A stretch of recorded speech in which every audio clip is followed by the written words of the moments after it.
साल 2000 में हुए स्टॉक मार्केट स्कैम का मास्टरमाइंड केतन पारेख एक बार फिर सेबी के शिकंजे में है। इस बार मामला है एक्सटेंडेड फ्रंट रनिंग का, जिससे केतन पारेख ने इलीगल तरीके से करीब 66 करोड़ रुपए का मुनाफा कमाया। लेकिन सेबी की नजरों से बचना मुश्किल ही नहीं, नामुमकिन है।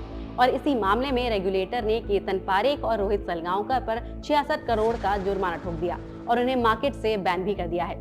चलिए इस स्कैम को पूरी तरह से समझने से पहले समझ लेते हैं कि फ्रंट रनिंग आखिर होती क्या है और केतन पारेख और उनके साथियों ने कैसे इस घोटाले को अंजाम दिया। तो फ्रंट रनिंग एक ऐसी धोखाधड़ी है जिसमें ब्रोकर या फिर ट्रेडर के पास किसी स्टॉक या फिर फाइनेंशियल एसेट में होने वाले फ्यूचर ट्रांजैक्शन या ट्रेड की जानकारी पहले से ही मौजूद होती है और वो इस जानकारी के पब्लिक होने से पहले ही उस शेयर में ट्रेड कर लेते हैं। इसके बाद जब एक्चुअल ट्रांजैक्शन या ट्रेड होता है तब शेयरों की कीमत ऊपर जाती है और वो लोग मुनाफा कमाकर निकल जाते हैं। केतन पारेख और रोहित सलगांवकर ने भी ऐसे ही इस धोखाधड़ी को अंजाम दिया।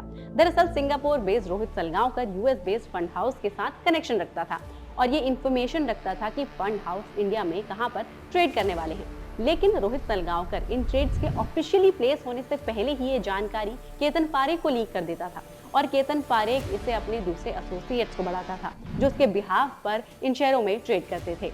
अब इसके बाद जब फंड हाउस एक्चुअली ट्रेड करते थे और कीमतें ऊपर चली जाती थी और इसी के जरिए केतन पारेख और एसोसिएट्स ने करोड़ों का इलीगल मुनाफा कमाया। दिलचस्प बात यह है कि केतन पारेख के पुराने साथी और सन 2000 में स्टॉक मार्केट स्कैम में शामिल अशोक कुमार पोद्दार भी इस फ्रंट रनिंग में शामिल थे। पोद्दार ने सेबी को बताया कि कैसे वो व्हाट्सएप कॉल्स के जरिए कॉन्फिडेंशियल जानकारी शेयर करते थे और फिर पोद्दार के घर पर ट्रेड्स किए जाते थे। लेकिन अपराधी कितना भी शातिर हो, कहीं ना कहीं गलती जरूर करता है। केतन पारेख ने भी कुछ ऐसी छोटी छोटी गलतियां की जिससे सेबी ने पकड़ा और उसके गड़बड़झाले से पर्दा उठा दिया। केतन पारेख ने सेबी में किसी दूसरे मामले में पेशियों के दौरान 2 अलग-अलग नंबरों का इस्तेमाल किया, जिसमें से एक उसकी पत्नी का था। दूसरी गलती यहाँ हुई कि ट्रेड्स की इंफॉर्मेशन को अपने एसोसिएट्स को ट्रांसफर करने के लिए, वहां पर बांटने के लिए जिन फोन नंबरों का इस्तेमाल किया गया वो एक ही फोन में मिले, यानी कि एक ही फोन में सिम बदल बदल कर ट्रेड्स की जानकारी लीक की जा रही थी। जब सेबी ने शक के घेरे में केतन और कुछ सस्पेक्टेड नंबरों को ट्रेस किया तो इन सभी की लोकेशन केतन के घर पर ही मिली, यानी कि इससे साफ हो गया कि केतन पारेख ही वो इंसान है जो अलग अलग नंबरों, अलग अलग नामों से जानकारी की हेराफेरी कर रहा था। इस पूरे घोटाले के स्केल और तरीके पर जब सेबी की नजर पड़ी तो अब केतन पारेख, रोहित सलगांवकर और अशोक पोद्दार को मार्केट से तो बैन कर ही दिया गया है। साथ ही कुल 22 लोगों के डीमैट अकाउंट को भी फ्रीज करने का आदेश दिया गया है और ये लोग अपने म्यूचुअल फंड इन्वेस्टमेंट भी रिडीम नहीं कर पाएंगे।